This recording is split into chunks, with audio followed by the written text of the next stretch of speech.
She carried her father's pistol to school every day, because the man who killed him lived 2 doors down. The rooster hadn't crowed yet when Clara Hammond's eyes opened to the familiar darkness of her bedroom. 4:30 in the morning, same as always. Her body knew the time without need of a clock. Grief had its own schedule, and it woke her faithful as any timepiece. She lay still for a moment, listening to the house breathe around her. The walls creaked their morning song, would settling into another day of holding up what was left of the Hammond family. Somewhere in the next room, her mother turned in her sleep, the bedsprings crying out like mourning doves. Clara knew her mother wasn't really sleeping. Nobody slept proper anymore, not since that night 3 months back when the porch steps turned red. Clara pushed back the quilt her grandmother had stitched before she was born, each square a different piece of old clothing, her father's work shirt, her baby dress, fragments of a life that used to be whole. The cold floorboards bit at her bare feet as she padded to the dresser. She didn't need light. Her hands knew every splinter in this room, every groove worn smooth by years of mourning rituals. The gun lay where she'd left it, hidden beneath her Sunday petticoat in the bottom drawer. The Colt .45 caught what little moonlight filtered through the curtains, its metal surface dull as old promises. It had been her father's, and his father's before that. 3 generations of Hammond men had carried this iron, and now it belonged to a 12-year-old girl who could barely lift it with both hands. She wrapped it careful in the burlap, same as every morning. The rough fabric scratched her palms, but she'd grown to find comfort in that small pain. It reminded her she could still feel something besides the hollow ache that lived in her chest. Round and round she wound the cloth, until the gun became just another bundle, innocent as laundry. Outside, the first birds began their tentative songs. Clara dressed in the dark, her brown school dress, the one with patches on both elbows that her mother had sewn with shaking hands. She braided her hair tight, so tight it pulled at her scalp. Pain helped her focus. Pain kept the rage from spilling out where people could see it. The kitchen was cold as a tomb. Clara didn't light the stove. She couldn't risk waking her mother, couldn't face those empty eyes over breakfast. Instead, she took yesterday's cornbread from the shelf, wrapped it in cloth for lunch. Her schoolbook sat on the table where she'd left them. Geography, arithmetic, McGuffey's reader, the weight of education that suddenly seemed light as feathers compared to what she'd carry today. She opened her school satchel and placed the books inside, one by one. Then came the wrapped gun, nestled between arithmetic and geography like it belonged there. Like it was just another lesson to be learned. The weight of it pulled the bag down against her hip, but she'd grown stronger these past months. Strong enough to carry iron. Strong enough to carry hate. The door opened without a sound, she'd oiled the hinges herself last week. The morning air hit her face like a slap, cold and sharp with the promise of winter coming on. Frost painted the fence posts silver, and her breath came out in small white clouds that disappeared into nothing. Just like her father's last breath had done. She started down the dirt road toward town, her feet finding their way without her mind's help. Past the Olson farm, where the milk cows stood patient in the field. Past the church where her father's name was carved into stone, though his body lay beneath it. Past the schoolhouse that waited empty for the day's lessons. And then she saw it. Tom Garrett's house, sitting at the bend in the road like it had every right to be there. Smoke rose from the chimney, straight up in the still morning air. He was awake. He was always awake at this hour, same as her. She wondered if guilt woke him the way grief woke her, but she knew better. Men like Tom Garrett didn't carry guilt. They carried guns and excuses and papers from judges who called murder by prettier names.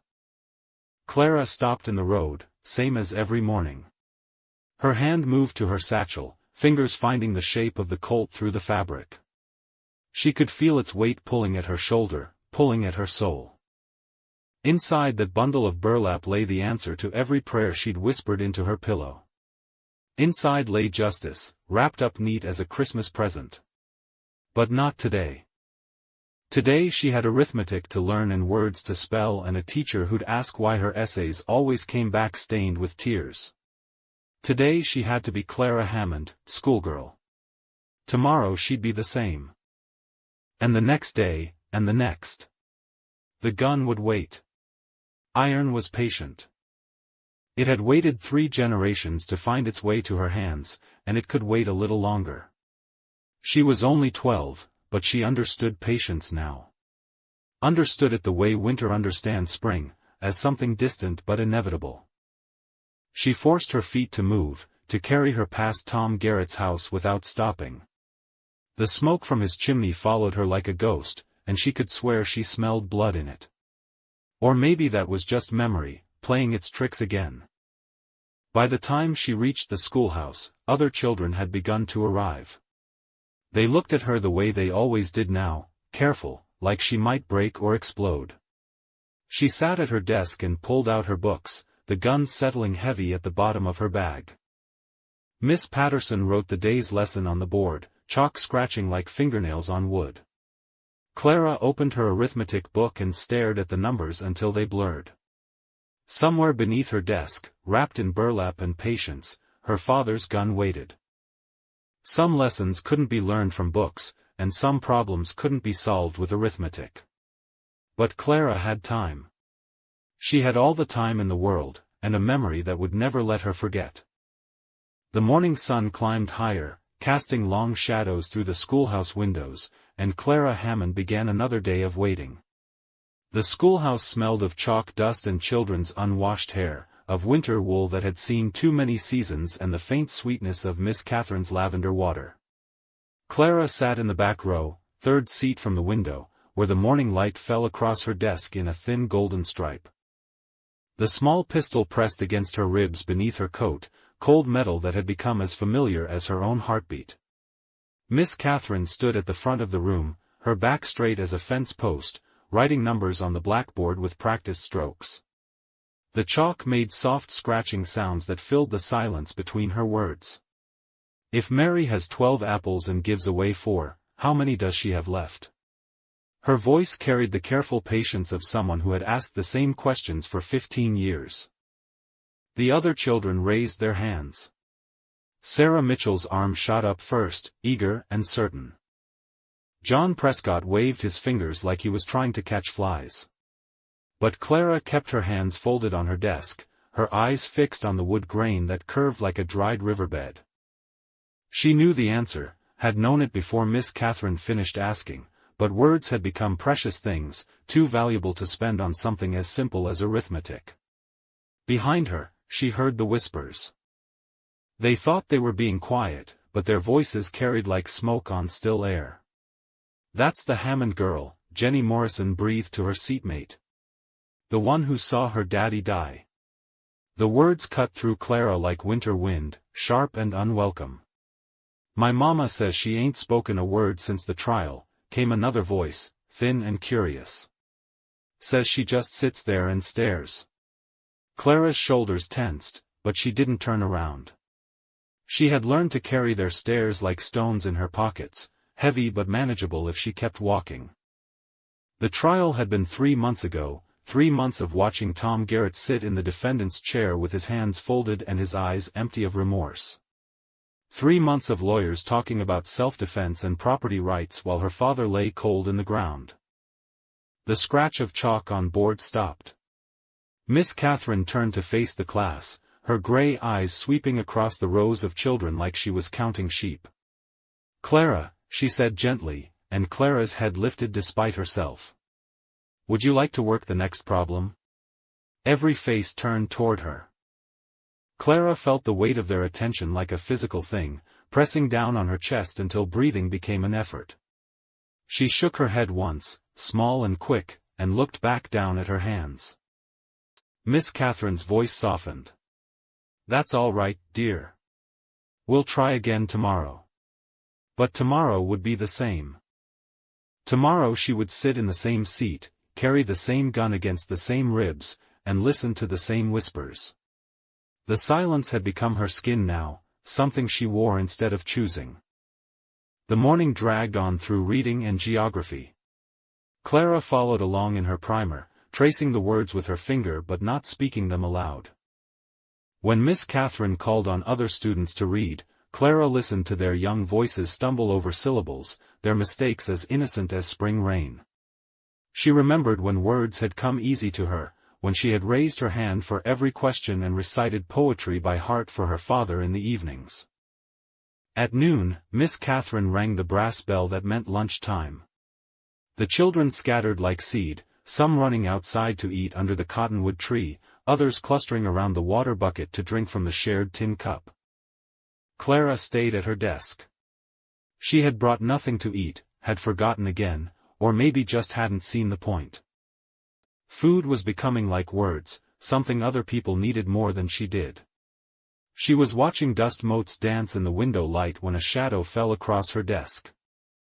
She looked up to see Billy Garrett standing beside her, holding half of a cornbread square wrapped in brown paper.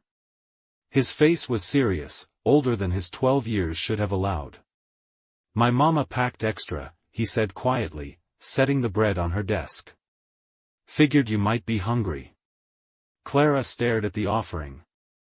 Billy's hands were the same shape as his father's, long fingers, broad palms, a small scar across the left knuckle where he'd caught it on barbed wire. But they held the bread gently, like it was something precious instead of just cornbread and molasses.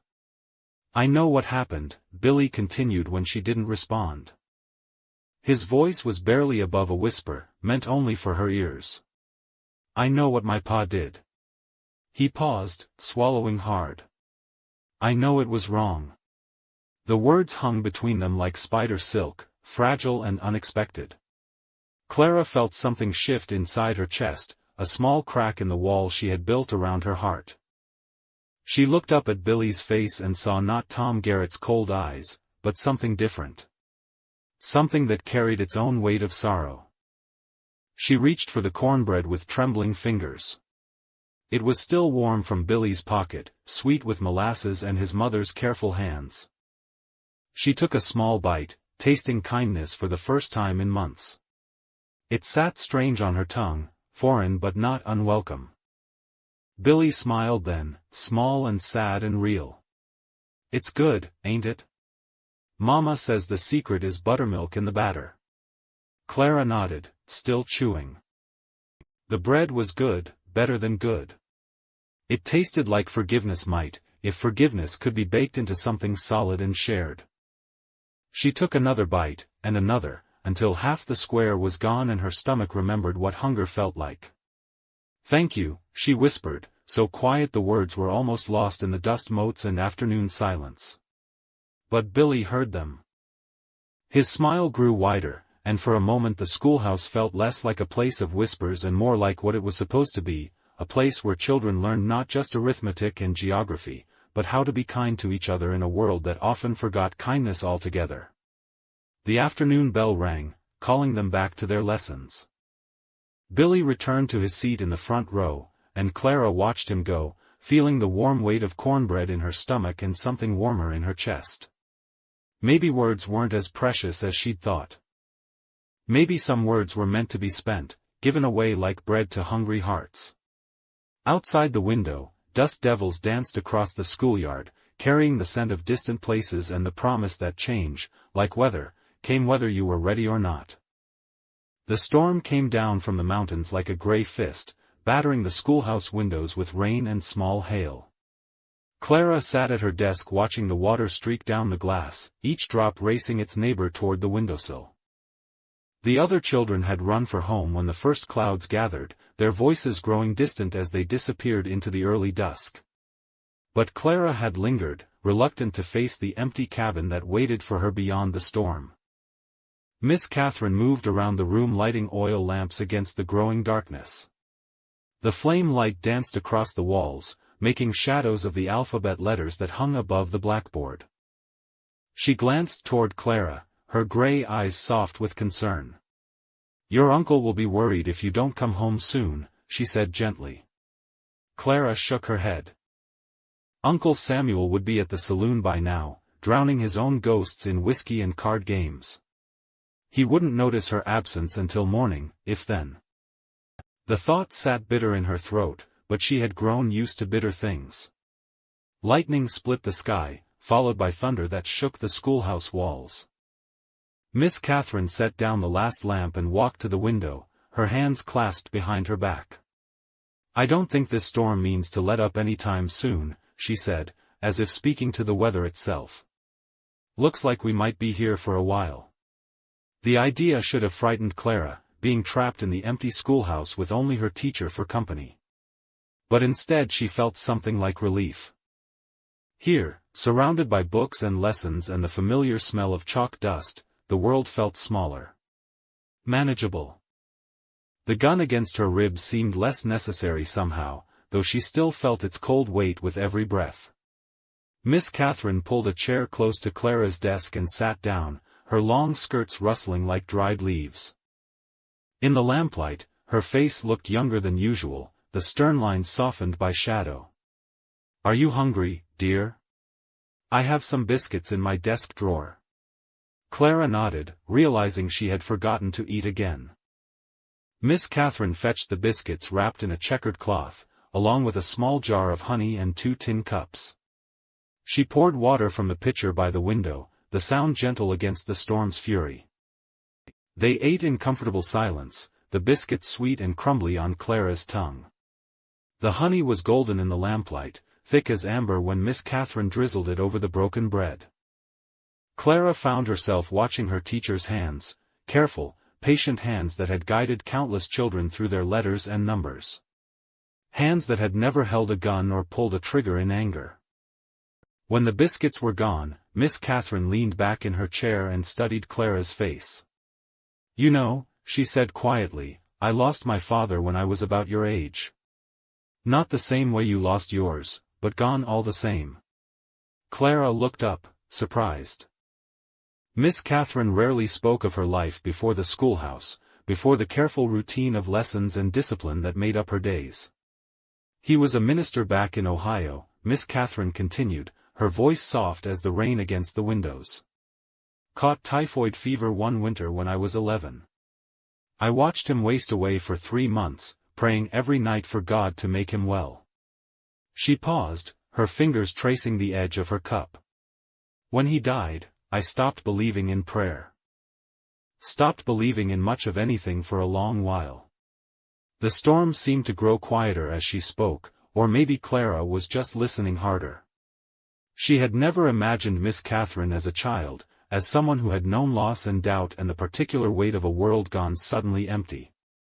"I carried my anger like a stone in my pocket," Miss Catherine said.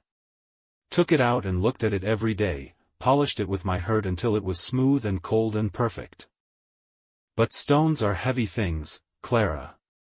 After a while, they start to wear holes in your pockets." Clara felt tears prick her eyes, the first she had allowed herself in months. She tried to blink them away, but they came anyway, hot and shameful on her cheeks. Miss Catherine reached across the space between them and touched Clara's hand gently. "What is it you're carrying, child?"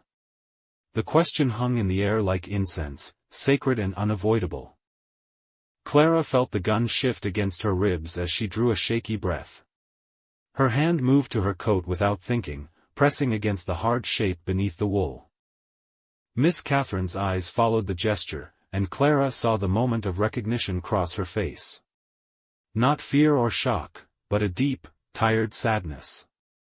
"Oh, Clara," she whispered. Clara's hand trembled as she reached inside her coat. The gun came out wrapped in its burlap shroud, small and dark in the lamplight. She set it on the desk between them like an offering, her breath coming in short gasps. "I took it from Uncle Samuel's drawer," she said, the words scraping her throat raw. It was the first full sentence she had spoken since the trial, and it felt strange on her tongue, like speaking in a foreign language. I thought if I could just, shoo," Miss Catherine said gently. She made no move to touch the gun, but her eyes never left Clara's face. "Tell me what you thought, dear." Clara's voice broke like a green branch. "I thought if I could kill him, it would stop hurting. If I could make Tom Garrett pay for what he did, maybe Daddy would, maybe I wouldn't feel so," she couldn't finish the sentence, but she didn't need to. Miss Catherine understood. And do you think it would? Miss Catherine asked quietly. Do you think killing would heal the hurt? Clara looked down at the gun, small and ugly on the scarred wooden desk. In the lamplight it looked less like salvation and more like what it truly was, a tool for ending things, not mending them. No, she whispered. No, I don't think it would. Miss Catherine reached across the desk and began unwrapping the burlap, her movements slow and careful.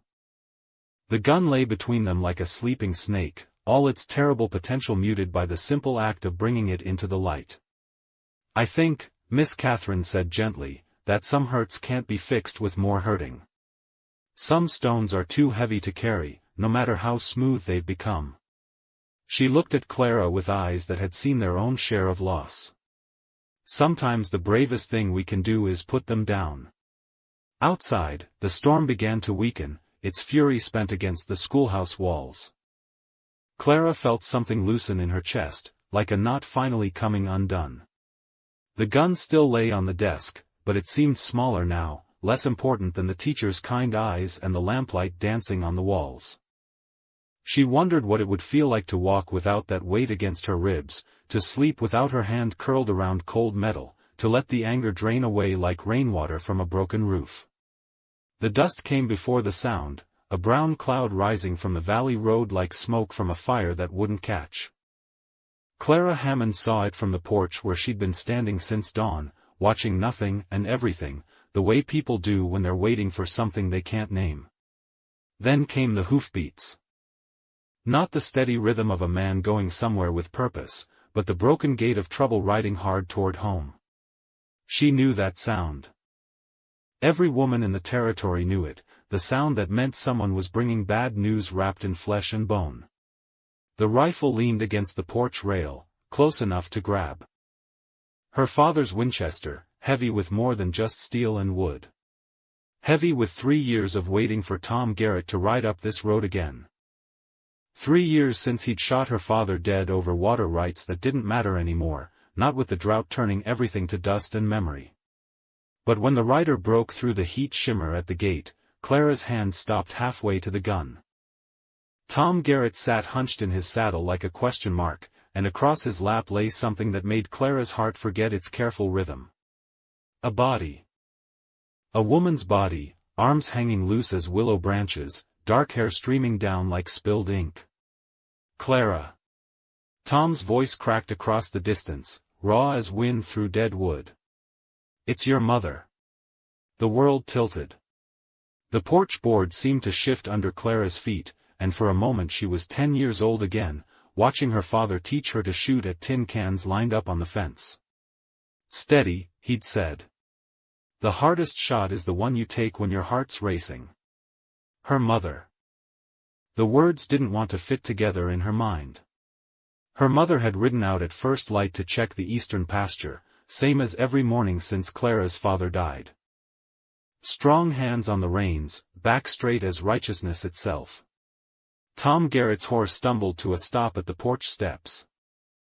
Up close, Clara could see the sweat soaking through his shirt, the dust caked in the lines of his face like a map of hard country.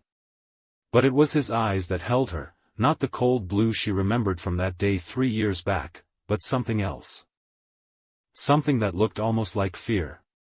Found her up on Devil's Ridge, he said, words tumbling out between ragged breaths.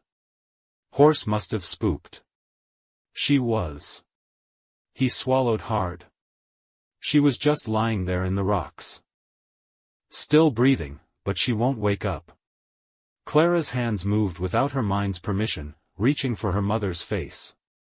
Warm. Still warm. A cut above her left eye had painted half her face red, but underneath the blood, her mother's expression was peaceful as Sunday morning. Get her inside, Clara heard herself say. The voice didn't sound like hers, too steady, too sure. The bed in the front room. Tom Garrett, the man who'd orphaned her in all the ways that mattered, lifted her mother gentle as a prayer. His arms shook with the effort, but he didn't stumble, didn't let her head loll back. He carried her like she was made of spun glass and good intentions. Clara held the door open. Such a simple thing, opening a door. But her hand on that worn wood handle felt like the heaviest thing she'd ever lifted. This was the door Tom Garrett had stood outside 3 years ago, hat in his hand, trying to explain about water and rights and the law. The door her father had slammed in his face the night before they met at dawn with guns instead of words. Now she was holding it open. Inviting him in. The enemy walking across her threshold with her mother's blood on his shirt. The front room was cool and dark, curtains drawn against the afternoon sun. Tom laid her mother on the bed with the same care he might use setting down a sleeping child. When he straightened up, Clara saw the question in his eyes. Should he go? Should he stay? Water, she said instead of answering. Basins in the kitchen. Clean rags in the drawer beside the stove. He nodded and disappeared through the doorway, leaving Clara alone with her mother's shallow breathing and the weight of the rifle she'd left on the porch. She could still get it. Could still do what she'd dreamed of doing every night for 3 years. Tom Garrett was in her house, his back turned, hands busy with water and cloth instead of iron and lead. Her mother's hand was small in hers, calloused from reins and rope and the 1,000 tasks that keeping a ranch alive demanded. Clara remembered these hands braiding her hair before school, mixing biscuit dough on winter mornings, holding her father's face between them the night before he died. "Don't let hate eat you hollow," her mother had said after the funeral, standing in this same room while neighbors filed past with casseroles and condolences. "It's hungry as winter, and twice as cold." Tom came back with the water, movements careful as a man in church. He set the basin on the bedside table and stepped back, giving Clara room. She dipped the cloth and began cleaning the blood from her mother's face, each stroke revealing more of the woman who'd held this ranch together with will and wire and stubborn love. "I'll ride for Doc Morrison," Tom said quietly. "He's in Millbrook till Thursday." Clara didn't look up from her work. "Wedding. Then I'll ride to Millbrook. That's 40 miles. I know how far it is." Clara's hand stilled on the cloth. She made herself look at him then, really look. The man who'd killed her father stood in her mother's room with his hat in his hands, just like before. But everything else was different.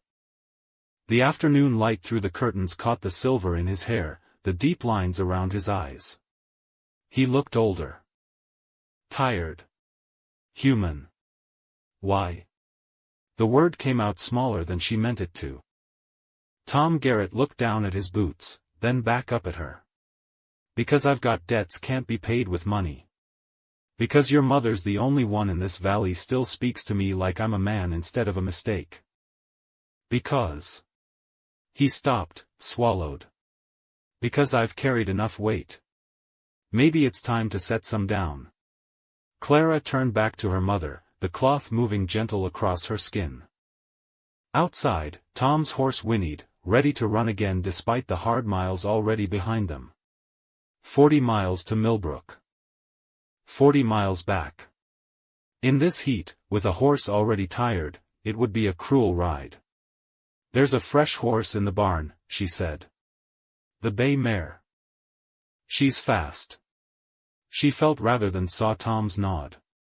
His footsteps moved toward the door, then stopped. "Clara?" "Thank you." She didn't answer. Couldn't.